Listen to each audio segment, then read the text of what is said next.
We're off of Northwest 7th Avenue and 95th Street, where Miami-Dade police are investigating an accident involving a dirt bike rider. A balcony from this apartment building here ended up collapsing and landed on top of this car. Here outside the Broward County Supervisor of Elections, members of the Republican Party have shown out here to make sure their voices are heard. And as for Lopez, she and that second suspect remain behind bars. And we understand this afternoon that that child has been listed in critical condition. The side passenger door all damaged up. However, the good news is this woman is expected to be okay. Her and her aunt were just simply trying to cross the street to head to the grocery store. Their main focus right now is trying to figure out exactly who was involved. It is Black Friday and things here at this BrandsMart USA behind me in Miami Gardens are running smoothly. The lines were long when we got here, and many of the people that we spoke to here today say they're just ready to shop till they drop. The good news here for little Mary Jane, doctors here say she's expected to be okay. It'll be a few weeks before she makes a full recovery. Miami police are calling this guy the Ninja Robber. That's because he managed to climb over this wall that is now covered, made it inside, and terrifying the female clerk. Guys, the address is 8425 Harding Avenue here in Miami Beach, where we understand a balcony from this apartment building here ended up collapsing and landed on top of this car. Now we understand a total of 4 people were transported to Jackson Memorial Hospital in serious condition. It is still unclear as to what may have caused this balcony to collapse, but Miami Beach police are out here on scene investigating. It is a developing story, and we will be out here to monitor it for you, and as soon as we get any new information that becomes available, we'll bring it to you. That is the very latest here out here in Miami Beach. Wilson Lewis, 7 News. We just took the crash, bro. The investigation is now underway as NTSB investigators work overtime to find out what caused a Miami Air Boeing 737 full of people to slid off a runway and into a nearby river. A loud rumbling, and then it was just what sounded like an explosion. Darwin Silva was on board the plane and told 7 News about his horrifying experience. So at the moment of impact, I went forward, had my seatbelt on, I hit my head on the top of the roof.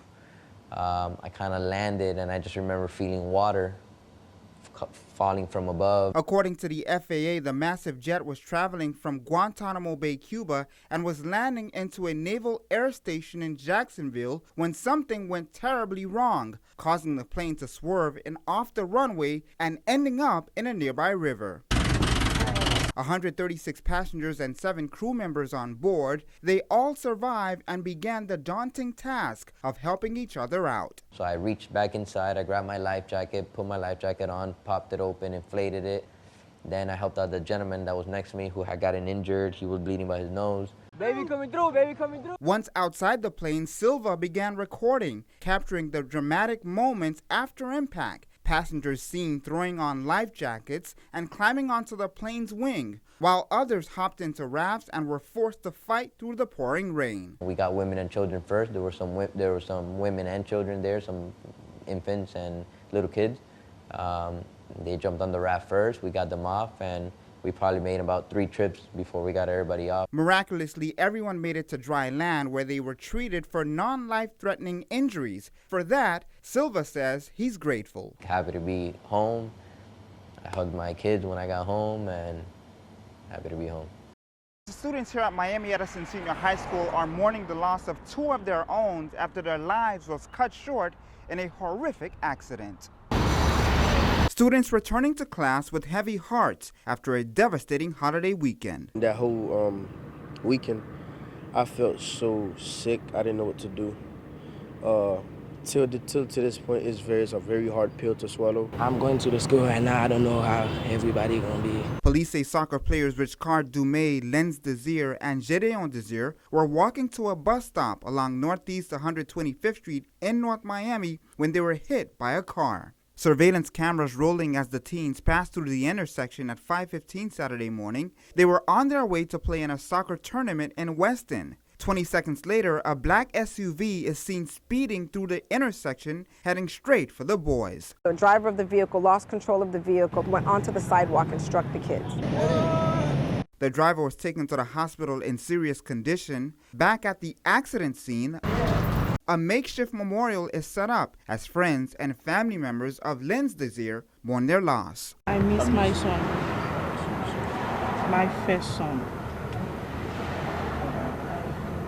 It's very, very difficult. 15-year-old Linz and 16-year-old Richcard played several sports at Miami Edison Senior High. 13-year-old Gedeon Desir attended North Miami Middle School and was active in his church. Those are really young men who made a lot of sacrifices, who had a great vision for tomorrow, who had great ideal in life. 1, 2, 3. Monday, their soccer teammates gathered to console each other. When I first hear it, it hurt so bad I couldn't even cry. I was just thinking, I'm like, man, is this really happening? Every time I'm sleeping, when I close my eyes, it's just like I see him in front of me. Holding on to their faith to get them through. Through God, everything is possible. And that's one thing that we believe in, prayer. And we understand a GoFundMe account has been set up to help the families of these victims with funeral expenses. If you would like to help and donate, you can log on to our website at WSVN.com. Now, as for the driver, we're told that she is still hospitalized in stable condition. So far, no charges have been filed. As police say, this accident is still under investigation. That is our story here in Miami. Wilson Lewis, 7 News. There was an exchange of gunfire. One person was fatally wounded. Miami police tell 7 News 4 people suffered gunshot wounds after a shootout outside the El Nuevo Romance restaurant and nightclub off Northwest 36th Street early Saturday morning. One man was transported to Jackson Memorial Hospital in critical condition. 2 others, a man and woman, were hospitalized in stable condition. A 4th victim was pronounced dead at the scene. We're told a 5th man received medical attention after breaking his leg while trying to jump a fence. Police say there has been trouble at this club before. It appears to have a bit of a history as far as this place and violence of some sort.